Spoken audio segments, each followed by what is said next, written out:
Өмнө нэг дагийн үзэгчтэй өнөөдрийн нэгэн мэдээлэл та болонгаа бид та бүхэндээ Бельгийн Ван улсад амьдардаг Монгол улсын нэгэн оюун чимэг баг урьж оролцсон юм аа. Энэ хүн маань COVID-19-ийн халдвар аваад одоо эдгэр шатандаа орж аваа хүн байгаа. За сайн байна уу оюун чимэг хичээ? За сайн байна уу? Та бүхэндээ энэ өдрийн мэндийг хүргье.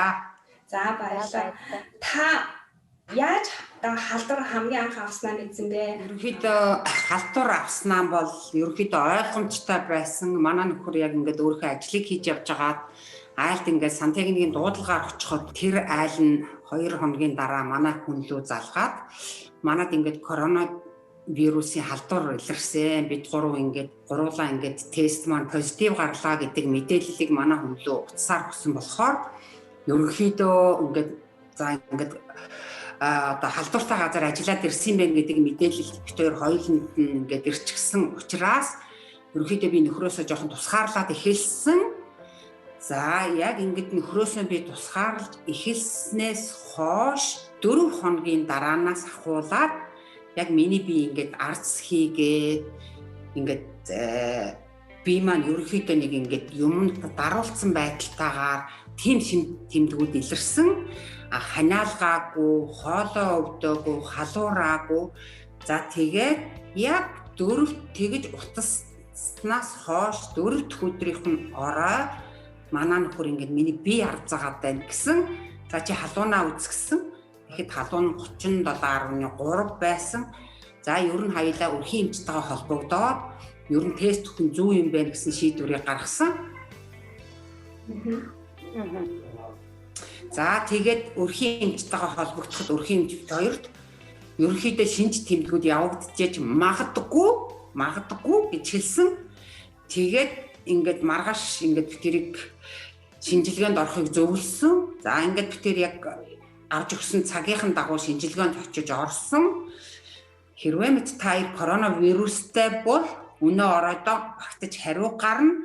Хэрвээ мэд та коронавирусгүй бол маргааш 24 цагтаа багтаад та одоо ингээд имэйлээр хариу гэж явуулна гэсэн тийм зөвлөмжийг өгж явуулсан бит хоёрт. За тэгээд тэр оройдоо залгаагүй болохоор битээ бас ингээд амар баяртай байсан. Өнөөдөр ярьсангүй ингээд вирус ямар ч байсан битээр аваагүй юм байна гэдэг тийм бодолтой ингээд унтаад өгсөн хоёлаа. Яг нөгөө илэрч байгаа зовөр бол надад баг багаар ингээд харсаад ихсээд байсан. Тэгээ би зөвхөн ингээд одоо өвчин намдах парацетамолыг хэрэглээд тэр шөнөдөө хончихсон.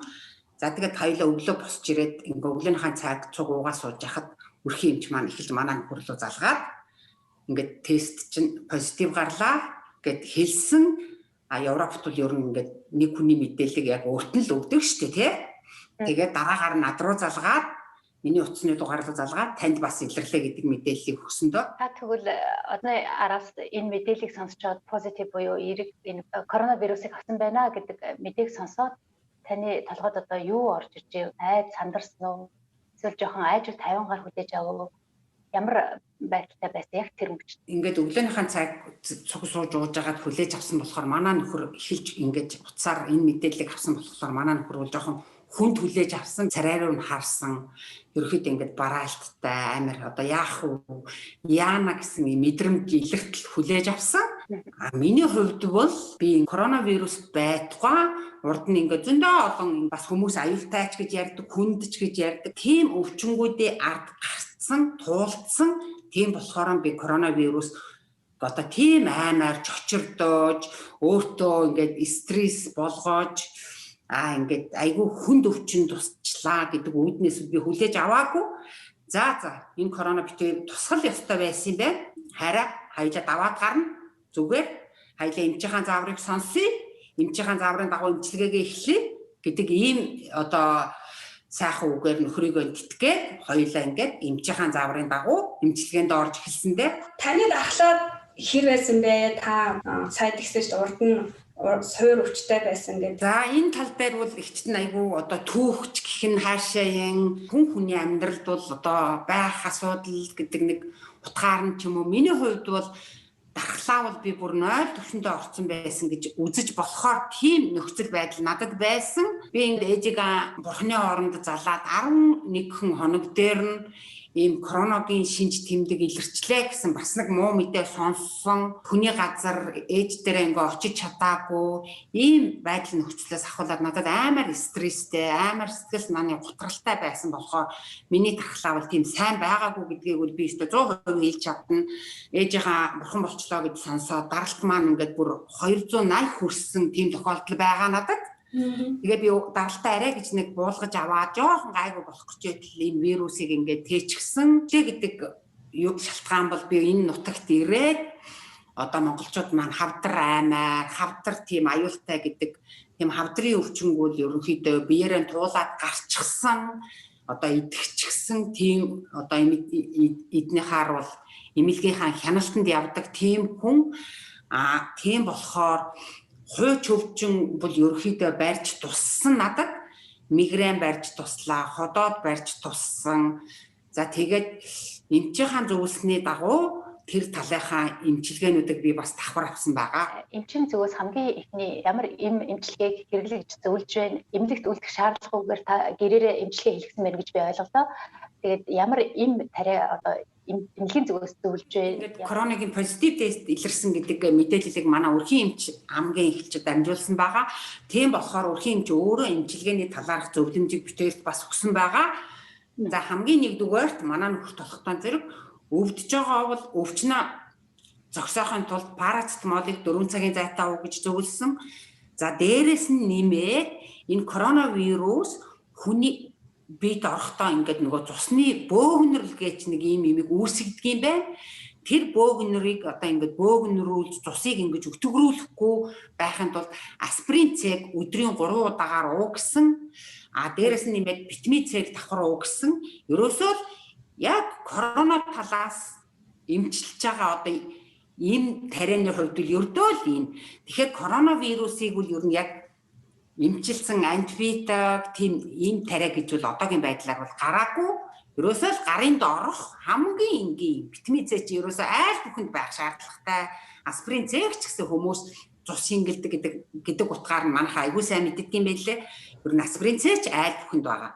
Тийм болохоор бол энийг ингээд амар хүнд хүлээж аваад аимшиг вирус тусцсан гэж ойлгоод бүхэл эмнэлэг твтчил одоо идэх ёстой ч юм уу, өөхөх ёстой ч юм уу те энэ утгаар нь хүлээж авахтай гол нь биш.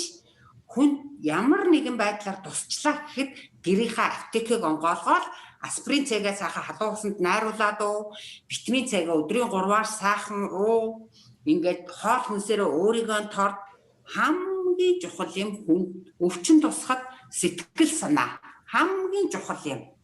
Өвчин ямар ч хүнд туссан 1% нь хүнд нөлөөлдөг. 99% нь сэтгэл санаа. Тийм болохоор манай одоо ингээд монголчуудаа яг би ингээд энэ нэвтрүүлэгт ингээд өөрөөдөө туссан өвчний талаар ярилцлага өгж байгаагийн хувьд сэтгэл санаа амар чухал. Битгий энэ өвчнөөс ингэж өвдчлөө, ингээд тусчлаа гэж айгаараа зөвхөн витамин С, аспирин С хоёрыг ер нь уугаад авах тул энэ өвчин ер нь цаашаа л юм байна. За тэгээд хоол ундаараа өөртөө аягүй сайн дэмжээрэй, дархлаагаасаа хадгалаарай. Би өөрөө цагаан хоолтон хүн, өвчнийхээ байдлаас болоод цагаан хоолтон тийм хэрэгнгээсээ тэгээд нөгөө хүнд өвчний хяналтанд байдаг гэсэн мөртлөнгөөсөө айгүй одоо яг хүнд биш хүндөвтөр туссан. Гэхдээ ингээд өнөөдөр ингээд сайхан ярилцлага өгөө та хүнтэйгээ өөртөө ингээд яг туссан ярилцлага өгөө сууж байгаа учраас энэ өвчнөөс нэг битгий айж чочирдоолоо гэж хэлмээр байна. За танд баярлалаа. Та бүрэн эдгэрсэн үү? Таныг эмчийн зүгээс хэд хоног гэртээ карантинд бай гэж хэлсэн бэ? За энэ дээр би бас хариулт бас айгу зөв ойлголттой өхөн чухал гэж бодож байна. За яг миний хувьд айл залгаад бодоход бол ер нь бит хоёр өвчин аваад ерөөхдөө 4 хонцсон байсан. 4-5 хоног дээр л яг илэрсэн. Тэгэхээр коронавирус бол ерөөсөө л ямар нэгэн байдлаар нэгэн байдлаар ингээд хүн заавал нэг шинж тэмдэг өгж илэрх хугацаа бол ер нь 5-аас 7 хоногийн дотор заавал илэрнэ. Заавалчгүй шүү юм. Заавал илэрнэ. Нэгсэнтэй би 5 хоногдоор халдвараа автай гэдэг юм би мэдчихсэн. За ингээд 6 хоног 7 хоног дээр ерөөхдөө шинжилгээ өгөөд ингээд позитив хариу гарсан гэдгээ мэдчихсэн. Ер нь бол бэлэгт гэрээ 20-ны 10 хоног гэсэн заалт байгаа. За энэ 10 хоногийн заалт яг өмнө нь заалт гэж би бодож байгаа. 5 хоног нууц үедээ явцсан. Ил гарсан үеийн ингээд эмчлэгдээд ингээд 7 хоножээ. За ерөнхийдөө 14 хоногийн дараа шинжилгээ өгөхөд бол би коронавирус туссан гэсэн дархлаатай гэсэн хариу гарна. А яг коронавирус дахиад миний бид байж гэнэ гэсэн тийм хариу бол гарахгүй юм байлээ. Би өчигдөрхөн эмчтэйгээ холбогдоод дахиж шинжилгээ өгч болох уу? Би дахиад шинжилгээ өгөөд ингээ үзмээр байна гэж асуухад надад 14 хоногийн дараа өгөө гэсэн хариу ирсэн байгаа. Бүрэн идэх хугацаа бол нэг 21 хоногийн дотор юм байлээ. За ерөнхийдөө би идэгчлээ. Одоо ингээд миний би яг хэвийн нормалдаа орчлоо гэдэг бол ер нь 14 хоног дотор хангалттай. Одоо би яг өнөөдөр миний 11 дахь хоног. Тэгэхэд би өнөө айгүй гоё босч ирсэн, айгүй сайхан мэдрэмжтэй босч ирсэн. Одоо надад ингээд таяртай ярилцлага хийгээ сууж байхад ямар нэгэн зовөр илэрхгүй байна. Урд нь ингээд жоохон ядраад ч юм уу, ингээд жоохон сулдаад ч юм уу тийм мэдрэмжүүд өдөр бүхэн ингээд байгаад байсан. Өнөөдөр надад тэр бүх мэдрэмж байхгүй болсон. Үнэрлэх, амтлах тэр мэдрэмжүүд маань 3 хоногийн өмнөөс ахуулаад багаар ингээд үнэрлээд, мэдрээд, арцныхаа амтыг мэдээд, уужж байгаа хоолныхоо үнэрийг үнэрлээд ингэдэг шатанд орчихсон үжээ. Бельгийн банк улсад бусад Европын орнуудыг бодвол дотор асан хүмүүсийн тоо нэлээд байгаа. Монголчууд маань хэрхэн байна? Өөр олон хүмүүс тосноо. За яг үнэн Бельги бол ерөөхдөө 11 сая хүн амтай орон, газар нутгийн хувьд ч гэсэн айгүй жижиг орн гэж явдаг. Тийм болохоор бас дэлхийн том улстай харьцуулахад бол ер нь хамгийн өндөр түвшинд халдвар явж байгаа орн. За манай монголчууд ч гэсэн айгүй олуулан амьдардаг. Гэсэн ч гэсэн яг өнөөдөр одоо ингээд би коронавирус тусчихсан гэд ингээд ярилцлага ч юм уу ямар нэгэн байдлаар өөрийнхөө фэйс хуудасаар дамжуулаад ингээд мэдээлэлд гараад ирсэн хүн бол одоогийн байдлаар би мэдэхгүй. Хувь хүний мэдээлэл гэдэг утгаас нь бол одоо ингээд тэр яг тусцсан гэд би таашд бас хэлэх юм байхгүй. Ерөнхийдөө бол ингээд Монгол хүнд бол тусч л байгаа.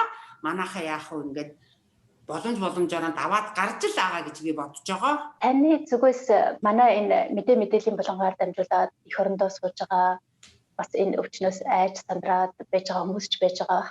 Энэ хүмүүст хандаж зөвлөх үг байна уу? Тийм зүйл байвал манай блогоор дамжуулаад зөвлөж болно, эсвэл ах дүүстэй хандаж хэлэх үг байвал манай энэ дугаараар дамжуулаад хийж болно. За баярлалаа. Ингээд сүүлийн асуултыг баг надад тавьж ах шиг байна.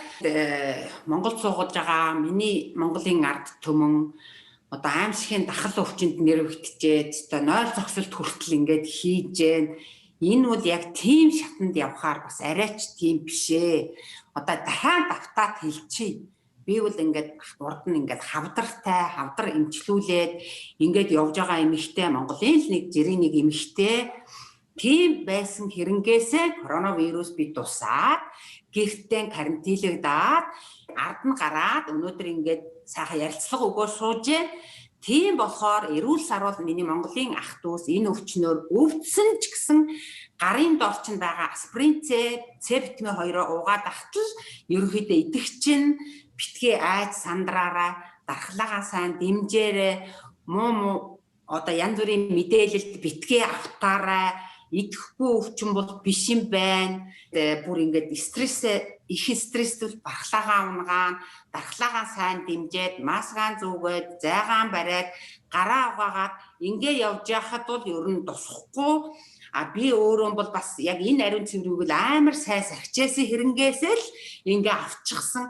Тийм болохоор өвчин хилж ирдгүү, хийсж ирдэг гэдэг үг байдаг чинь ийм учиртай юм байна. Тийм болохоор миний Монголын ард түмэн энэ өвчнөөс тэгтлээ битгий айж дархлаагаа унгаагаарай л гэж хэлье да одоо. Бидний хүсэлтийг хүлээж авч өөрийнхөө энэ өвчний үр дээр тохиолдсон энэ коронагийн явцыг нэг нөгөөгээр дэлгэрэнгүйгээр тайлбарч өгсөн оюунч мөггойдоо маш их баярлалаа. Ингээд та хурдан эдгээрээ утгахгүй ингээд эрүүл сайхан болоод ажил төрөлдөө ороод амар тайван амьдраарай гэж хүсье. Бидний мэдээллийн болон үзсэн үзэгч та бүхэнд маш их баярлалаа. Та бүхэн эрүүл байгаарай гэд энэ удаагийн дугаараа өнгөрүүлж байна. За та бүхэнд ажилтны амжилт хүсье.